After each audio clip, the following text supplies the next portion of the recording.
This is a continuation of The Covered Wagon by Emerson Hough, comprising chapters 14 through 17. Chapter 14, The Kiss. "It was the wind!" Will Banion exclaimed. "It was the sky, the earth, it was the fire! I don't know what it was. I swear it was not I who did it. Don't forgive me, but don't blame me. Molly, Molly!" "It had to be sometime," he went on, since she still drew away from him. "What chance have I had to ask you before now? It's little I have to offer but my love." "What do you mean?" "It will never be at any time," said Molly Wingate slowly, her hand touching his no more. "What do you yourself mean?" He turned to her in agony of soul. "You will not let me repent? You will not give me some sort of chance?" "No," she said coldly. "You have had chance enough to be a gentleman, as much as you had when you were in Mexico with other women. But Major William Banion falsified the regimental accounts. I know that too. I couldn't believe it, till now." He remained dumb under this. She went on mercilessly. "Oh yes, Captain Woodhull told us. Yes, he showed us the very vouchers. My father believed it of you, but I didn't. Now I do. Oh, fine. And you an officer of our army." She blazed out at him now, her temper rising. "Chance? What more chance did you need? No wonder you couldn't love a girl any other way than this. It would have to be sometime, you say. What do you mean? That I'd ever marry a thief?" Still he could not speak. The fire marks showed livid against a paling cheek. "Yes, I know you saved me, twice, this time at much risk," resumed the girl. "Did you want pay so soon? You'd... Oh! Oh! Oh!" It was his voice that now broke in. He could not speak at all beyond the exclamation under torture. "I didn't believe that story about you," she added after a long time. "But you are not what you looked, not what I thought you were. So what you say must be sometime is never going to be at all." "Did he tell you that about me?" demanded Will Banion savagely. "Woodhull, did he say that?" "I have told you, yes. My father knew. No wonder he didn't trust you. How could he?" She moved now as though to leave the wagon, but he raised a hand. "Wait," said he. "Look yonder. You'd not have time now to reach camp." In the high country, a great prairie fire usually or quite often was followed by a heavy rainstorm. What Banion now indicated was the approach of yet another of the epic phenomena of the prairies, as rapid, as colossal, and as merciless as the fire itself. On the western horizon, a low, dark bank of clouds lay for miles, piled, serrated, steadily rising opposite to the course of the wind that had driven the fire. Along it more and more visibly played almost incessant sheet lightning, broken with ripping zigzag flames. A hush had fallen close at hand, for now even the frightened breeze of evening had fled. Now and then, at first doubtful, then unmistakable and continuous, came the mutter and rumble, and at length the steady roll of thunder. They lay full in the course of one of the tremendous storms of the high country, and as the cloud bank rose and came on swiftly, spreading its flanking wings so that nothing might escape, the spectacle was terrifying almost as much as that of the fire, for, unprotected as they were, they could make no counter-battle against the storm. The air grew supercharged with electricity. It dripped, literally, from the barrel of Banion's pistol when he took it from its holster to carry it to the wagon. He fastened the reins of his horse to a wheel and hastened with other work. A pair of trail ropes lay in the wagon. He netted them over the wagon top and lashed the ends to the wheels to make the top securer, working rapidly, eyes on the advancing storm. There came a puff, then a gust of wind. The sky blackened. The storm caught the wagon train first. There was no interval at all between the rip of the lightning and the crash of thunder as it rolled down on the clustered wagons. The electricity at times came not in a sheet or a ragged bolt, but in a ball of fire, low down, close to the ground, exploding with giant detonations. Then came the rain, with a blanketing rush of level wind, sweeping away the last vestige of the wastrel fires of the emigrant encampment. An instant and every human being in the train, most of them ill-defended by their clothing, was drenched by the icy flood. One moment, and the battering of hail made climax of it all. The groaning animals plunged and fell at their picket ropes, or broke and fled into the open. The remaining cattle caught terror, and since there was no corral, most of the cows and oxen stampeded down the wind. The canvas of the covered wagons made ill defense. Many of them were stripped off, others leaked like sieves. Mothers sat huddled in their calicos, bending over their toe-shirted young, some of them babes in arms. The single jeans garments of the boys gave them no comfort. Under the wagons and carts, wrapped in blankets or patched quilts whose colors dripped, they crawled and sat as the air grew strangely chill. Only wreckage remained when they saw the storm muttering its way across the prairies, having done what it could in its elemental wrath to bar the road to the white man. As for Banyan and Molly, they sat it out in the light wagon, the girl wrapped in blankets, Banyan much of the time out in the storm, swinging on the ropes to keep the wagon from overturning. He had no apparent fear. His calm assuaged her own new terrors. In spite of her bitter arraignment, she was glad that he was here, though he hardly spoke to her at all. "Look!" he exclaimed at last, drawing back the flap of the wagon cover. "Look at the rainbow!" Over the cloud banks of the rain-wet sky there indeed now was flung the bow of promise. But this titanic land did all things gigantically. This was no mere prismatic arch bridging the clouds. The colors all were there, yes, and of an unspeakable brilliance and individual distinctness in the scale, but they lay like a vast painted mist, a mural of some celestial artist flung en masse against the curtain of the night. The entire clouded sky, miles on untold miles, was afire. All the opals of the universe were melted and cast into a tremendous picture painted by the great spirit of the plains. "Oh, wonderful!" exclaimed the girl.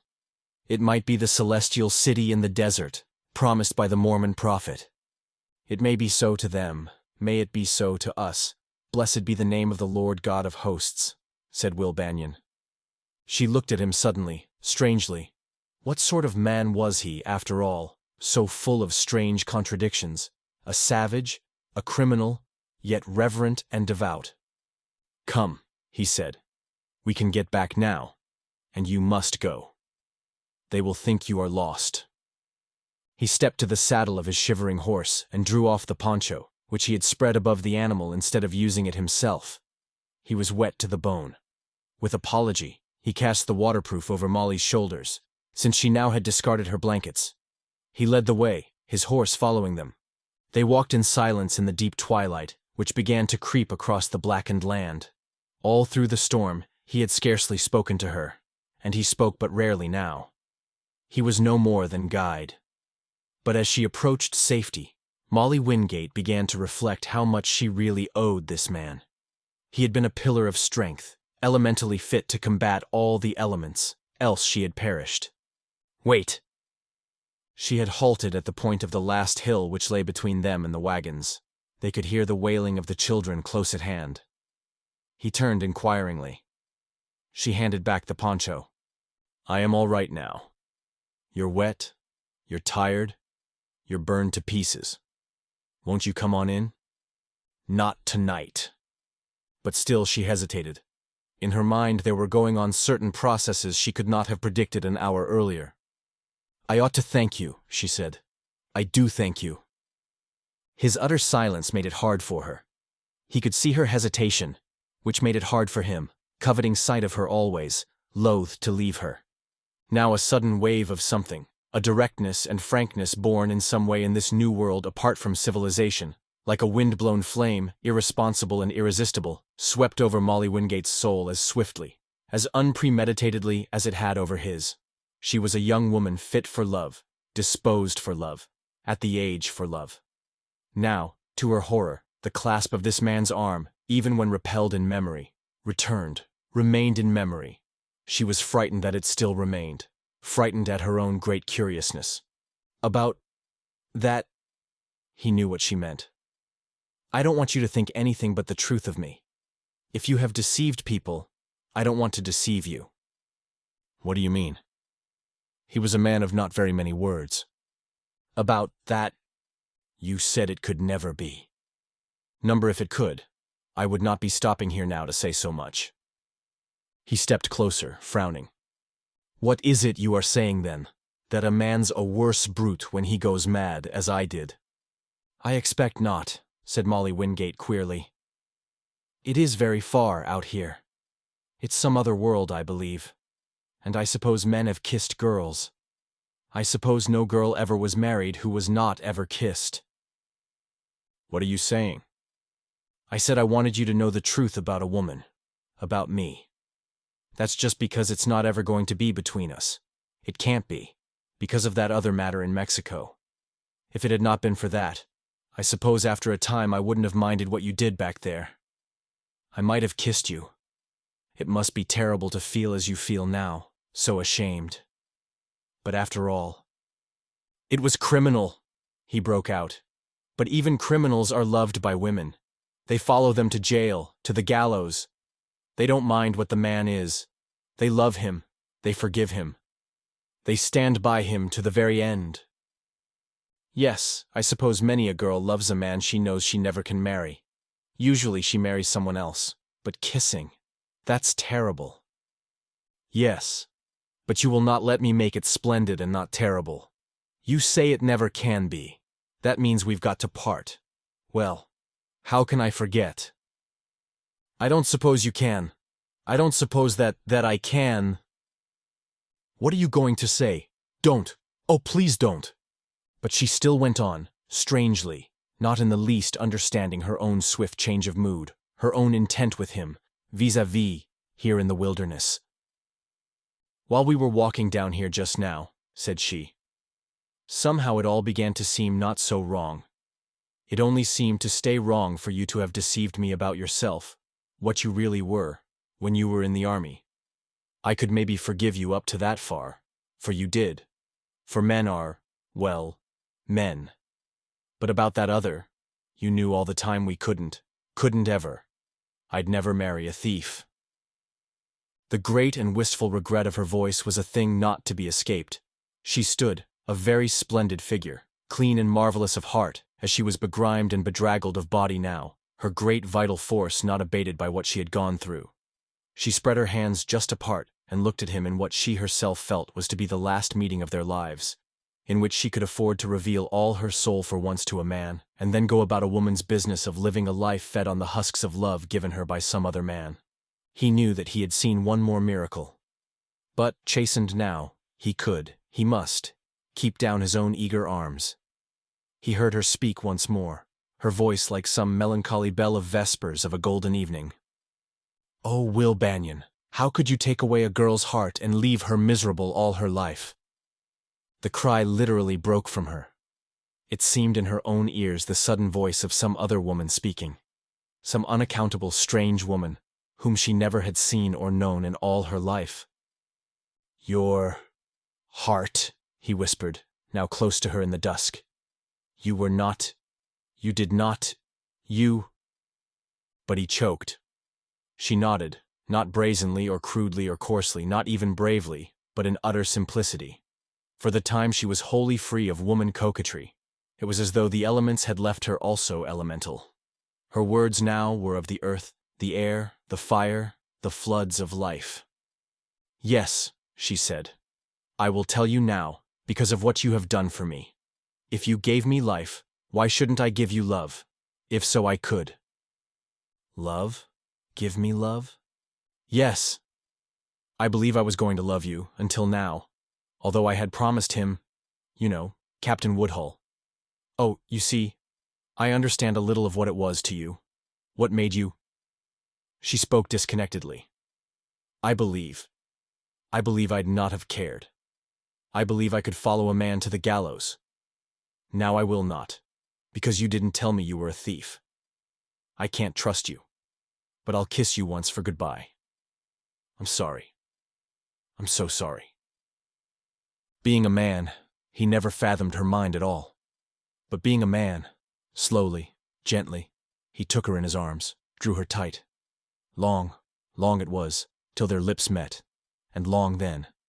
But he heard her whisper, goodbye, saw her frank tears, felt her slowly, a little by a little, draw away from him. Goodbye, she said. Goodbye. I would not dare, any more, ever again. Oh, Will Banion, why did you take away my heart? I had but one. It is mine, he cried savagely. No other man in all the world shall ever have it, Molly! But she now was gone. He did not know how long he stood alone, his head bowed on his saddle. The raucous howl of a great gray wolf nearby spelled out the lonesome tragedy of his future life for him. Quaint and sweet philosopher, and bold as she but now had been in one great and final imparting of her real self, Molly Wingate was only a wet, weary, and bedraggled maid when at length she entered the desolate encampment which stood for home. She found her mother sitting on a box under a crude awning, and cast herself on her knees, her head on that ample bosom that she had known as haven in her childhood. She wept now, like a little child. "It's bad," said stout Mrs. Wingate, not knowing. "But you're back and alive. It looks like we're wrecked and everything lost, and we come nigh about getting all burned up, but you're back alive to your ma. Now. That night Molly turned on a sodden pallet which she had made down beside her mother in the great wagon. But she slept ill. Over and over to her lips rose the same question. "Oh, Will Banion, why did you take away my heart?" Chapter 15. The Division. The great wagon train of 1848 lay banked along the Vermilion in utter and abject confusion. Organization there now was none. But for Banion's work with the backfires, the entire train would have been wiped out. The effects of the storm were not so capable of evasion. Sodden, wretched, miserable, chilled, their goods impaired, their cattle stampeded, all sense of gregarious self-reliance gone, 200 wagons were no more than 200 individual units of discontent and despair.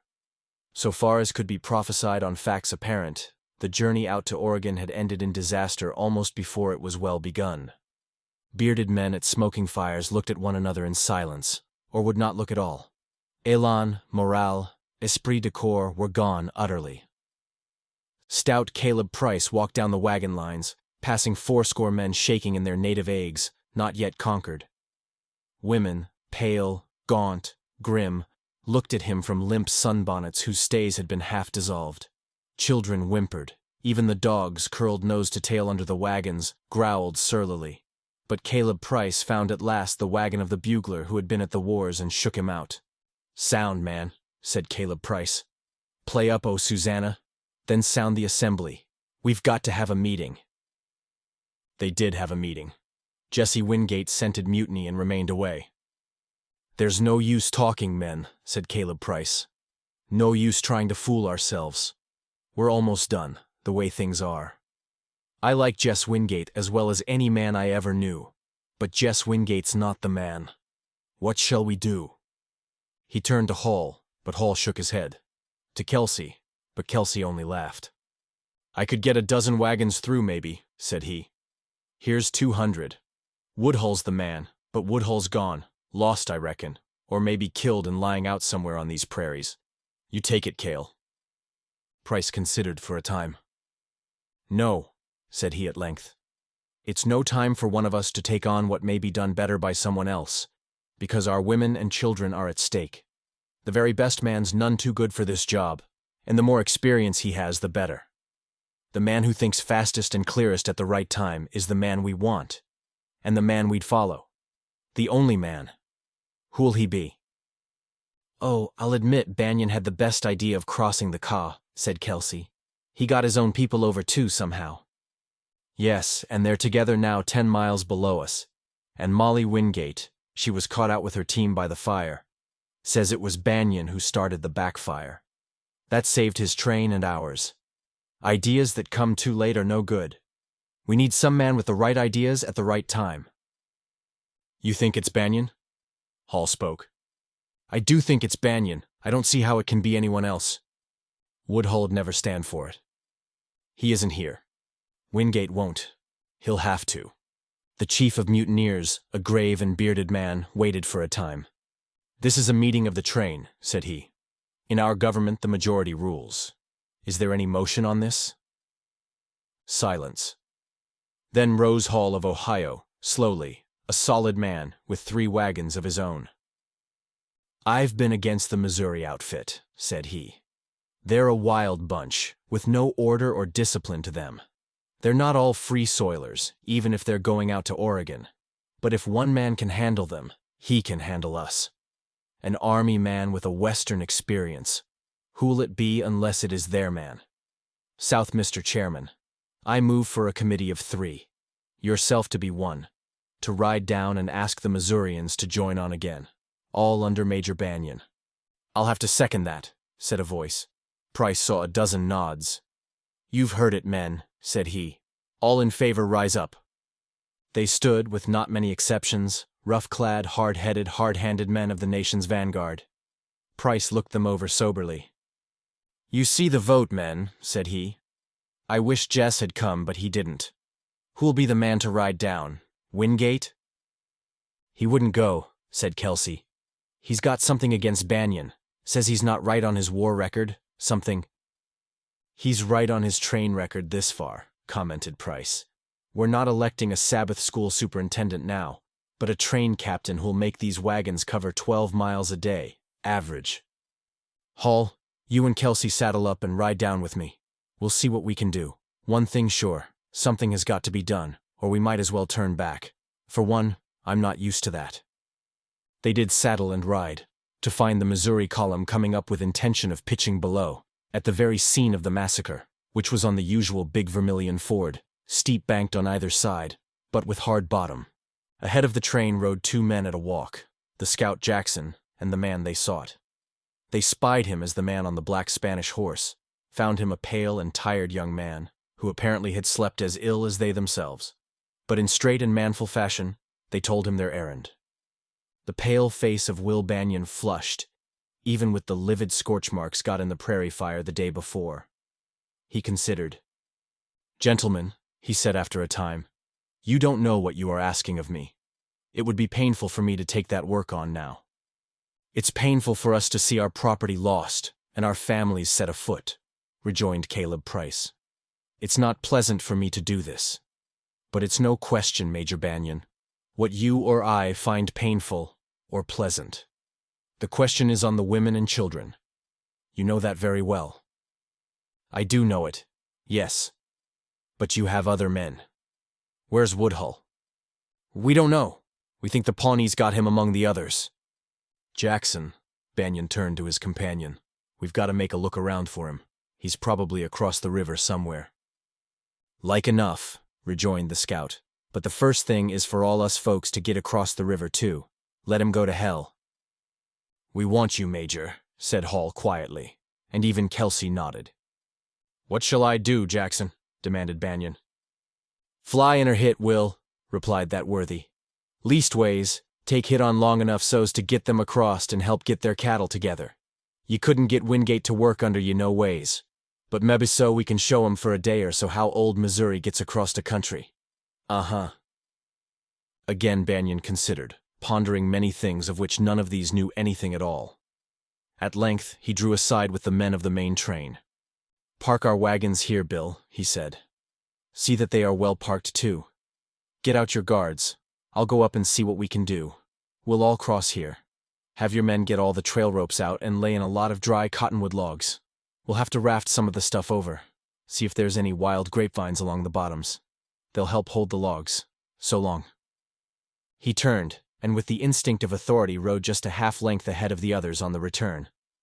Jesse Wingate, a sullen and discredited Achilles, held to his tent, and Molly did as much, her stout-hearted and just-minded mother being the main source of Wingate news. Banyan kept as far away from them as possible, but had Jed sent for. Jed, said he, first thing, you get your boys together and go after the cattle. Most of them went downstream with the wind. The hobbled stuff didn't come back down the trail, and must be below there too. The cows wouldn't swim the big river on a run. If there's rough country, with any shelter, they'd like enough begin to mill. It might be 5 miles, 10. I can't guess. You go find out. Now, you others, first thing, get your families all out in the sun. Spread out the bedclothes and get them dried.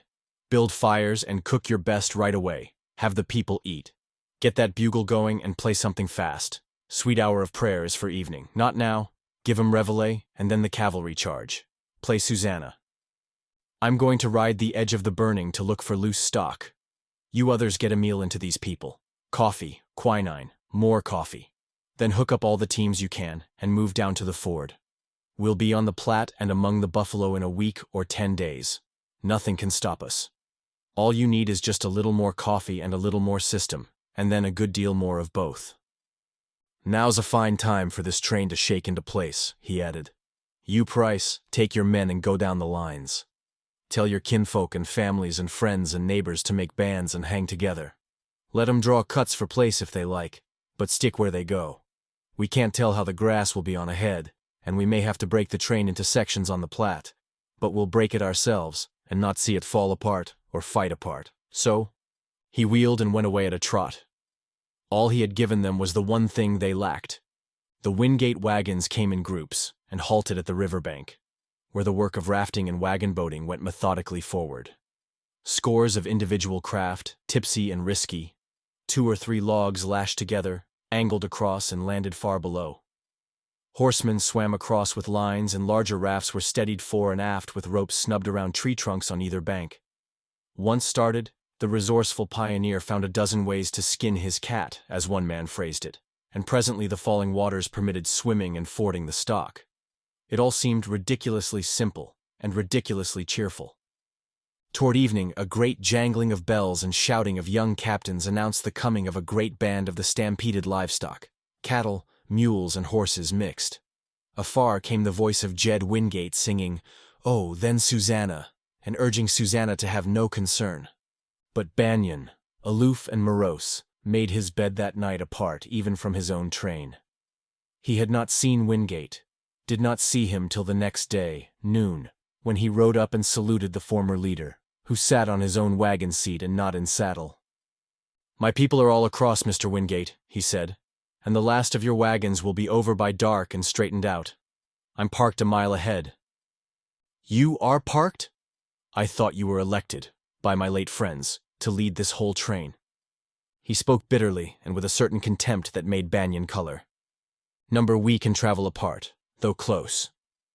Do you want to go ahead, or shall I?" "As you like. The country's free." "It's not free for some things, Mr. Wingate," rejoined the younger man hotly. "You can lead or not, as you like, but I'll not train up with a man who thinks of me as you do. After this, think what you like, but don't speak any more." "What do you mean by that?" "You know very well. You've believed another man's word about my personal character. It's gone far enough and too far. The other man is not here. He can't face you." "No, not now, but if he's on Earth, he'll face me sometime." Unable to control himself further, Banyan wheeled and galloped away to his own train. "You ask if we're to join in with the Yankees," he flared out to Jackson. "No, we'll camp apart and train apart. I won't go on with them." "Well," said the scout, "I didn't never think we would, or believe ye could. Not till they get in trouble again, or till a certain light wagon and mules throws in with us, huh?" "You'll say no more of that, Jackson. But one thing. You and I have got to ride and see if we can get any trace of Woodhull." "Like looking for a needle in a haystack, and a damn bad needle at that," was the old man's comment. Chapter 16. The Plains. On to the Platte. The Buffalo. New cheer seemed to come to the hearts of the emigrants now, and they forgot bickering. The main train ground grimly ahead, getting back, if not all its egotism, at least more and more of its self-reliance. By courtesy, Wingate still rode ahead, though orders came now from a joint council of his leaders, since Banyan would not take charge. The great road to Oregon was even now not a trail but a road, deep cut into the soil, though no wheeled traffic had marked it until within the past 5 years.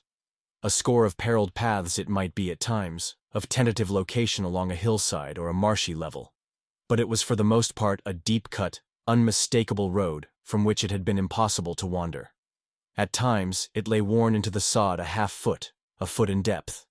Sometimes it followed the ancient buffalo trails to water, the first roads of the far west, quickly seized on by hunters and engineers. Or again it transected these, hanging to the ridges after frontier road fashion, heading out for the proved fords of the greater streams. Always the wheel marks of those who had gone ahead in previous years, the continuing thread of the trail itself, worn in by trader and trapper and Mormon and Oregon or California man, gave hope and cheer to these who followed with the plow. Stretching out, closing up, almost inch by inch like some giant measuring worm in its slow progress, the train held on through a vast and stately landscape which some travelers had called the Eden of America. Such effect was given by the series of altering scenes. Small imagination indeed was needed to picture here a long-established civilization, although there was not a habitation. They were beyond organized society and beyond the law.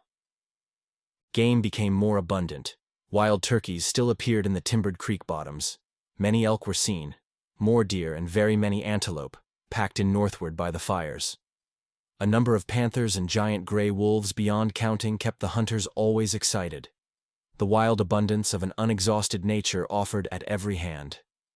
The sufficiency of life brought daily growth in the self-reliance which had left them for a time. The wide timberlands, the broken low hills of the green prairie, at length began to give place to a steadily rising inclined plain. The soil became less black and heavy, with more sandy ridges. The oak and hickory, stout trees of their forefathers, passed, and the cottonwoods appeared. After they had crossed the ford of the Big Blue, 100 yards of racing water, they passed what is now the line between Kansas and Nebraska, and followed up the Little Blue, beyond whose ford the trail left these quieter river valleys, and headed out over a high tableland in a keen straight flight, over the great valley of the Platte, the highway to the Rockies. Now the soil was sandier. The grass changed yet again. They had rolled under wheel by now more than 100 different varieties of wild grasses. The vegetation began to show the growing altitude. The cactus was seen now and then. On the far horizon, the wavering mysteries of the mirage appeared, marvelous in deceptiveness, mystical, alluring, the very spirits of the far west, appearing to move before their eyes in giant pantomime. They were passing from the prairies to the plains.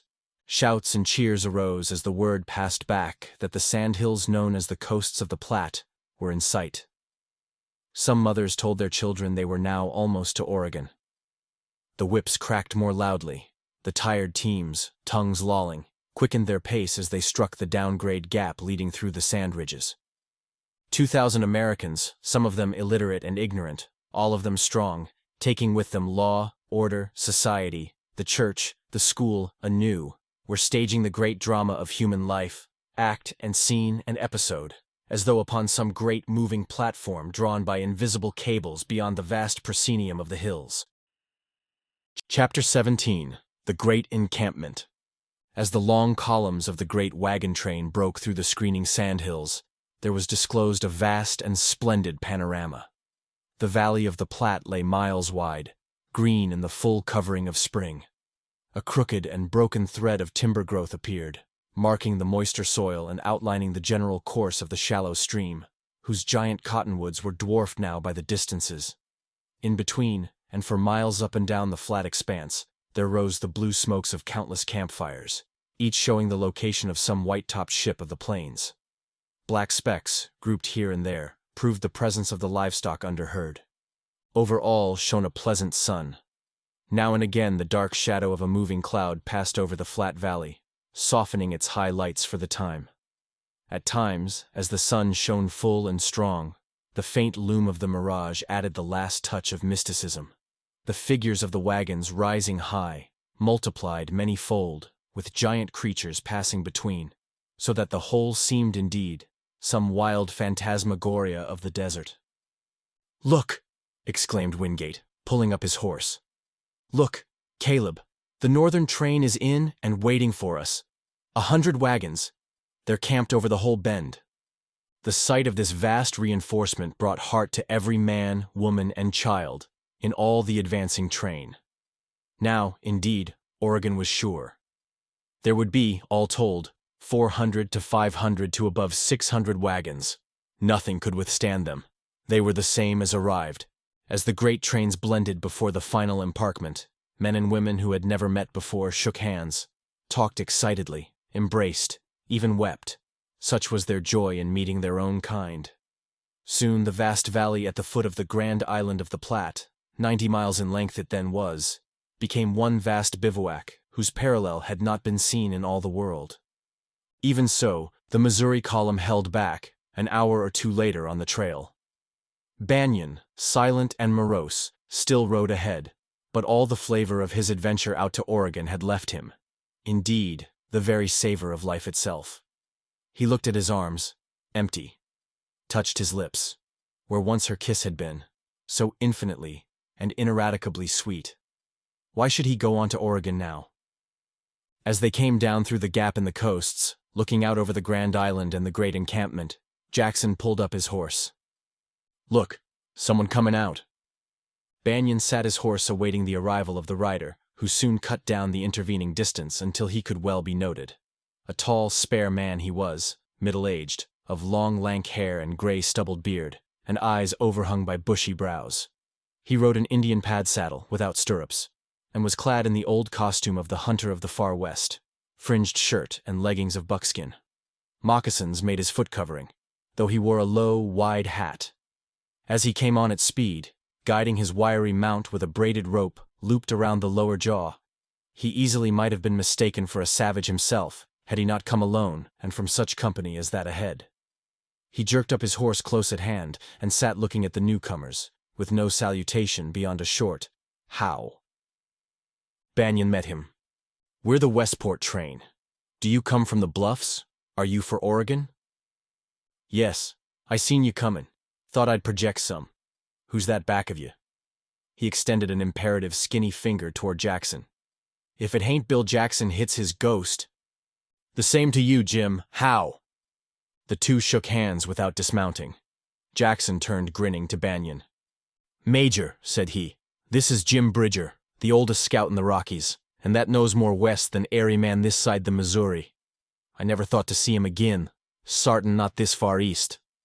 "Ner me," retorted the other, shaking hands with one man after another. "Jim Bridger? That's a name we know," said Banyan. "I've heard of you back in Kentucky." "Where I come from, gentlemen. Where I come from more'n 40 year ago, near's I can figure. Leastways I was borned in Virginie, and must have crossed Kentucky sometime. I can't tell right how old I am, but I recollect perfect when they turned the water into the Missouri River." He looked at them solemnly. "I come back east to the new place, Kansas City. It didn't cut no mustard, and I drifted to the Bluffs. This train was pullin' west, and I hired on for guide. I've got a few wagons of my own. Iron, flour, and bacon for my post beyont the Rockies, if we don't all get our heart lifted afore then. We're in between the Sioux and the Pawnees now," he went on. "They're hunting the bufflers not 10 mile ahead. But when I tell these pilgrims, they laugh at me. The hull Sioux nation is on the spring hunt right now. I'll not have it said Jim Bridger led a wagon train into a massacre. If you'll let me, I'm for leaving 'em and trainin' with you all, especial since you got anyhow one good man along. I've knowed Bill Jackson many a year at the rendezvous afore the fur trade petered. Damn the pilgrims. The whole world's broke loose this spring.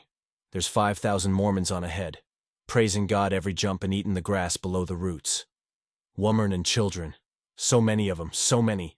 I can't talk about hit. Women don't belong out here. And now here you come bringin' 1,000 more. There's a woman and a baby layin' dead in ore camp now," he concluded. "Died last night. The pilgrims is trying to make coffins for 'em out in cottonwood logs." "Lucky for all," Jackson interrupted the garrulity of the other. "We buried men in blankets on the Vermilion a few days back. The Pawnees got a small camp o' our own folks." "Yes, I know all about that." "What's that?" cut in Banyan. "How do you know?" "Well, we've got the survivors, 3 of them, countin' Woodhull their captain." "How did they get here?" "They came in with a small outfit of Mormons that was north of the Vermilion. They'd come out on the St. Joe Road. They told me, 'Is Woodhull here? Can you find him?' 'Sure, you want to see him?' 'Yes. He told me all about it.' We know all about it, perhaps better than you do, after he's told you all about it." Bridger looked at him, curious. "Well, anyhow, it's over," said he.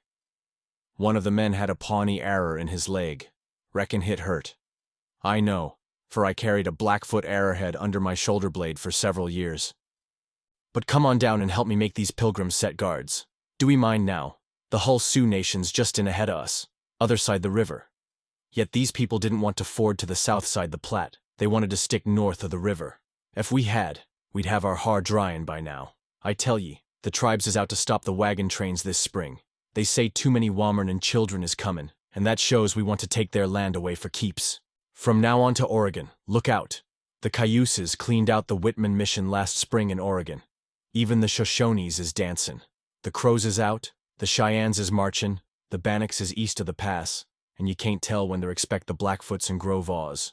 Never was gladder to see a man than I am to see Bill Jackson. Stretch out. Banyan gave the order.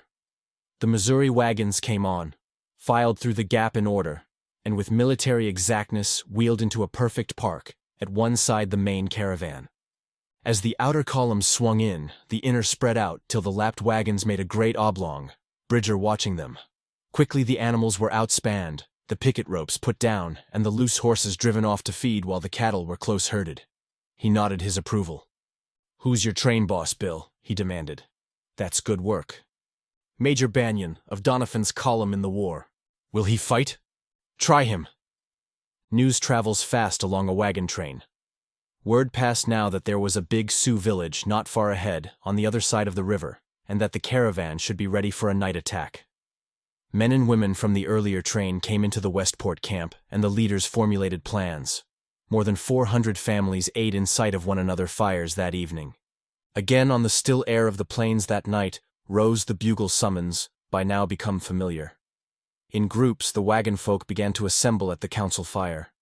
They got instructions, which left them serious. The camp fell into semi-silence. Each family returned to its own wagon. Out in the dark, flung around in a wide circle, a double watch stood guard. Wingate and his aides, Banyan, Jackson, Bridger, the pick of the hardier men, went out for all the night. It was to Banyan, Bridger, and Jackson that most attention now was paid. Banyan could not yet locate Woodhull in the train.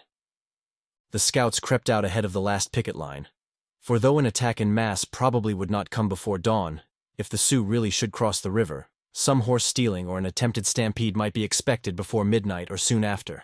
The night wore on. The fires of willow twigs and bois de vaches fell into pale coals, into ashes. The chill of the plains came, so that the sleepers in the great wagon corral drew their blankets closer about them as they lay. It was approaching midnight, when the silence was ripped apart by the keen crack of a rifle, another, and yet another. Then, in a ripple of red detonation, the rifle fire ran along the upper front of the entire encampment. "Turn out! Turn out, men!" called the high, clear voice of Banyan riding back. "Barricade! Fill in the wheels!" This concludes the fourth part, of 12 total of The Covered Wagon, by Emerson Hough, produced by Best Audiobooks for free.